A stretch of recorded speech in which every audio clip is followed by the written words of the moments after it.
안녕하십니까. 라벨라 성형외과 유튜브 채널의 조원장. 안녕하십니까. 조원장입니다. 오늘은 좀 색다른 주제인데요. 한 부분만 맞으러 오시는 분들이 있는데 뭐 이마면 이마, 뭐 코면 코, 눈밑이면 눈밑 이렇게 한 군데만 맞으러 오시지만 상담을 해보면 그게 우선순위가 아닌 경우가 있고 원하시는 부위에 시술을 했을 때 주변과의 조화가 흐트러지는 그런 경우들이 있어서 오늘은 필러 시술의 순서에 대한 이야기를 예를 들어서 이제 설명을 좀 드려보려고 해요. 이 내용이 이제 질문이 많이 들어오는 내용인데 사실 교과서적인 정리는 없는 내용입니다.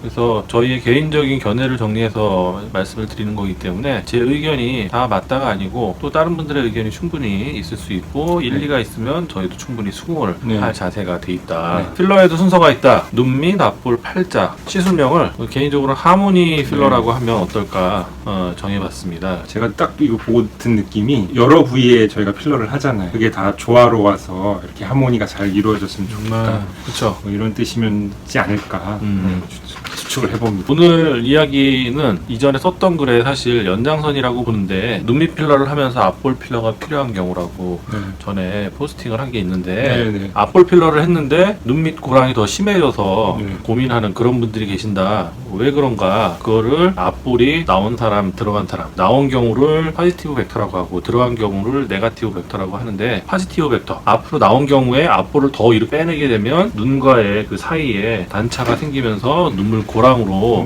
생길 수 있고, 반대로 네거티브 벡터, 이게 들어가 있는 분들은 앞볼 필러를 하면 눈밑 필러를 한 효과처럼 이렇게 나올 수 있다. 가만히 있는 정적인 표정만이 중요한 게 아니라 웃을 때도 맞추는 게 중요하다. 이제 오셨던 분이 어떤 사례였냐면 20대 후반에서 한 30대 초반의 전문직 여성이셨어요. 진행되는 팔자 주름 때문에 지인 소개로 받은 병원에 가서 팔자주름에 필러를 맞았어요. 서브큐 ECC를 권유받고 시술을 했는데, 그러고 나서 눈 밑에 인디안 주름이 너무 도드라져 보여서 스트레스를 받아서 오셨어요. 시술은 굉장히 간단하게 생각하신 거죠. 팔자 거였으니까 팔자 맞고 주름이 있으니까 보톡스 맞고. 그래서 이제 팔자주름 맞은 거는 오케이, 괜찮았어요. 눈가 주름도 잘 펴졌어요. 근데 이 시술에 의해서 하모니가 이루어지지 못하는. 그렇죠. 왜 이런 일이 생겼을까? 사람 얼굴이 중안면이 이렇게 앞으로 돌출된 타입의 얼굴이 있고 좀 오목하게 들어가는 타입이 있어요. 중안면이 튀어나온 사람, 들어간 사람 이렇게 나눠서 이해를 돕기 위해서 그렇게 생각을 해봤을 경우에, 이제 중안면이 들어가 있는 분이 팔자에 볼륨을 넣기 위해서 와서 팔자에 볼륨을 넣었다. 그러면은 아래쪽이 이렇게 더 나와서 위쪽 들어간 거 더 들어가 보이겠죠. 그렇게 되면 눈밑 꺼짐이나 앞볼이 빈약한 사람들은 팔자주름은 펴진다 하더라도 팔자주름이 펴지면서 이렇게 볼륨이 올라가니까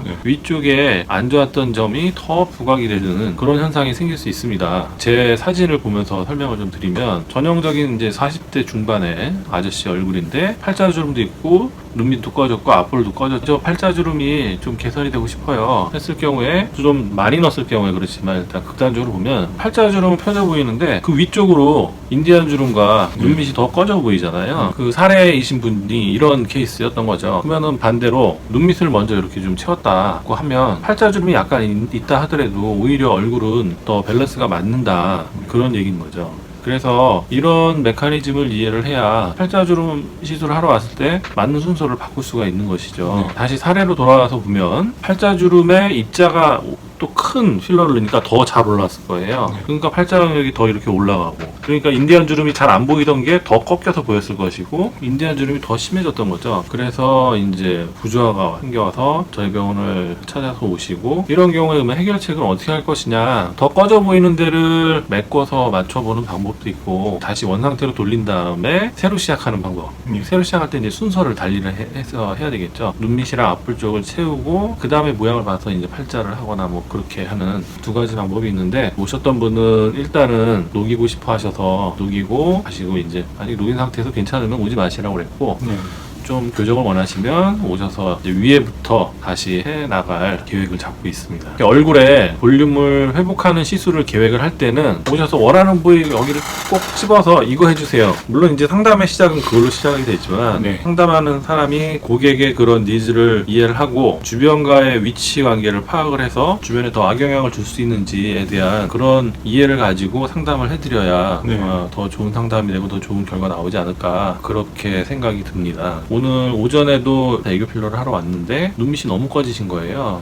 눈밑이 꺼졌는데 애교 필러를 더 나오게 하면 눈밑이 더 꺼져 보일 거잖아요. 그래서 그러한 설명들을 드리고 눈밑을 먼저 시술을 했어요. 네. 너무나 이제 좋아하셔서 동생 불러서 야 이거 봐라 하면서 네. 그런 게 잘 진료를 해서 좋은 결과를 낸 좋은 사례라고 생각이 네. 들어요. 오늘 얘는 중안면 쪽에 관련된 이야기를 들어서 설명을 드렸지만 사실 이런 내용은 모든 미용 시술에 적용이 되는 대목이라고 생각을 하고 그러한 교통 정리를 잘해주는 상담이 좋은 상담이고 그런 상담을 해주는 병원이 잘하는 병원이다 라는 그런 말씀을 드리고 싶었습니다. 필러 시술은 주유소에서 하는 그런 의미가 아니다. 몇 cc 넣고 얼마 아니라는 거죠. 시술하는 사람의 상담과 시술하는 결과에 따라서 너무나 달라지는 거기 때문에 보톡스, 필러, 실 이거 그냥 넣고 나오고 끝나는 게 아닌 주유소가 아니다. 이 말이 너무 와닿아. 공장형 병원들에서 주유소처럼 시술하는 게 과연 좋은 것인가 그런 생각이 들어서 마지막으로 요 얘기를 왜 비용 차이가 있느냐 공장형이 왜 안 좋으냐 그럴 때 필러는 주유소가 아니다. 앞으로도 더 늘면 늘었지 줄 것 같진 않고 원하시는 분들이 많지만 좀 목석을 가려서 보는 해안을 가지시는 게 본인에게 도움이 되실 것 같지 않나 그런 생각이 듭니다. 많은 성원 부탁드리고 저희는 또 다음 시간에 좋은 내용으로 찾아뵈도 되겠죠? 자 그러면 저희는 여기서 물러가도록 하겠습니다. 경청해 주셔서 감사합니다.